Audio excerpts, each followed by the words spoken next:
Good evening. It's June 23rd, 2024. Almost every news thing starts off with a Florida man. I'm going to start mine off with the New Jersey doctors.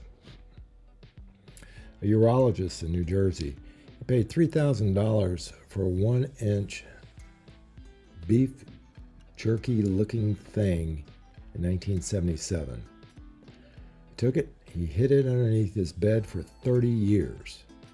Upon his passing, the doctor's daughter inherited this little item. When it came out to the family, it was later turned out to be Napoleon's little soldier. It had been removed during an 1821 post-mortem. No mention if it's going to go up on the auction block. Sorry, that's a little too late. Also New Jersey, 1955. When Albert Einstein passed away, these are doctors. They went bananas. The pathologist Thomas Stoltz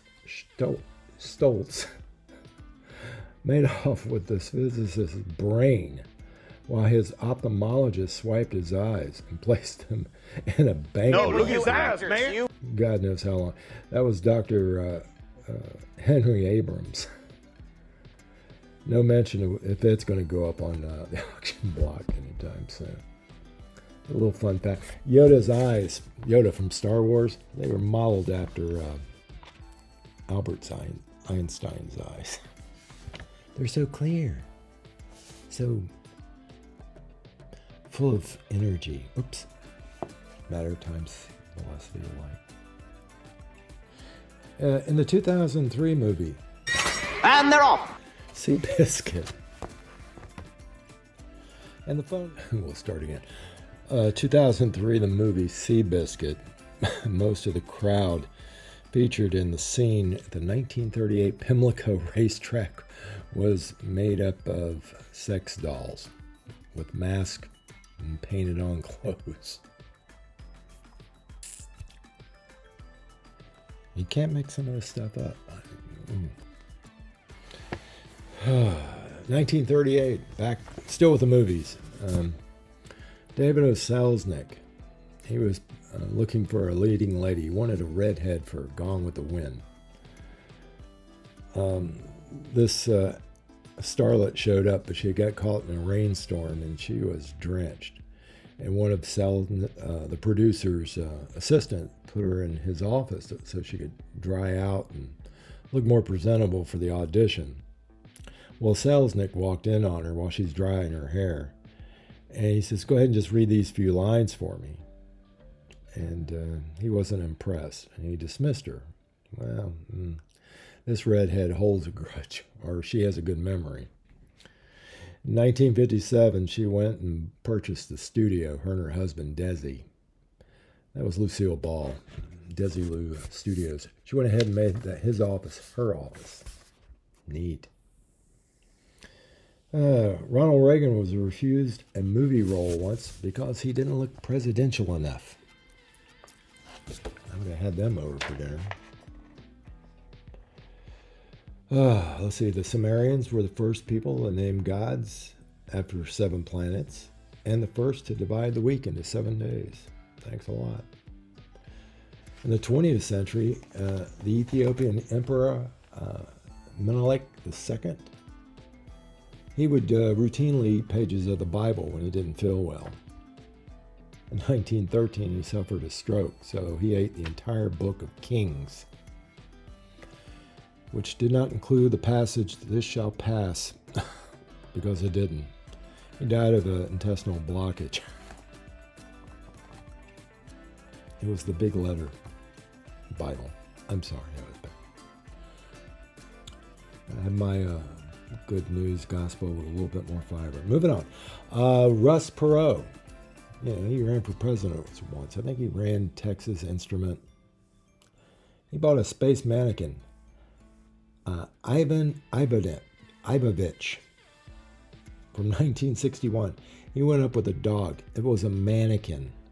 But it was in space in 1961. He paid $189,000 for it in 1993. I wonder what he'd do for about a 65 Volkswagen. Oh well. Teddy Roosevelt's family, while they were at the White House, all of them, including the First Lady, had a pair of stilts.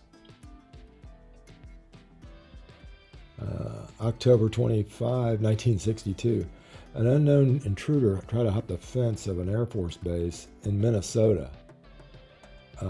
It set off all kinds of alarms. Red alert. Red alert. The intruder was shot, but it took a few minutes to identify it. Meanwhile, in Wisconsin, they set off the alarm and launched several F-16s with nuclear-tipped missiles towards the Soviet Union. Thankfully, they found out it was just Winnie the Pooh, and he was dead. Henry David Thoreau. Of course, his real name is David Henry. He just decided to change it when he graduated Harvard.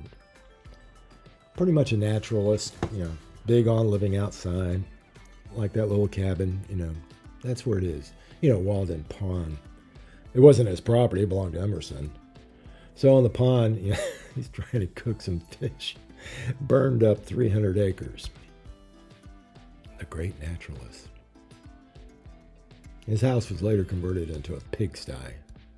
Not saying that it wasn't really close to that anyway. Let's see, let's dig up some dirt section of history. It was discovered in the early 20th century upon a survey of coffins that were placed in the ground in the 16th century, that is, buried in the 1500s. At least one out of 25 had scratch marks on the inside. Ding-a-ling. That's why they had those bells in the early 19th century. People were afraid of being buried alive. Is he dead? Well, he's mostly dead. King George III of England, during his attack of insanity, finished every sentence with the word peacock.